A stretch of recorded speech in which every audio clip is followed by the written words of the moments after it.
श्रियकान्ताय कल्याणनिधये निधयेत्तिनाम् श्रीवेङ्कटनिवासाय श्रीनिवासाय मङ्गलम्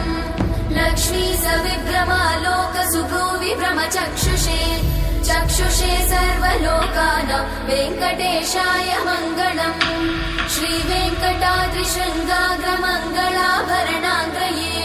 मङ्गलानां निवासाय श्रीनिवासाय मङ्गलम् सर्वावयव सौन्दर्य सम्पदा सर्वचेतसां सदा सम्मोहनायास्तु वेङ्कटेशाय मङ्गलम् नित्याय निरवध्याय सत्यानन्दचिदात्मने सर्वान्तरात्मने श्रीमद् वेङ्कटेशाय मङ्गलम् स्वतः सर्वविदे सर्वशक्तये सर्वशेषिने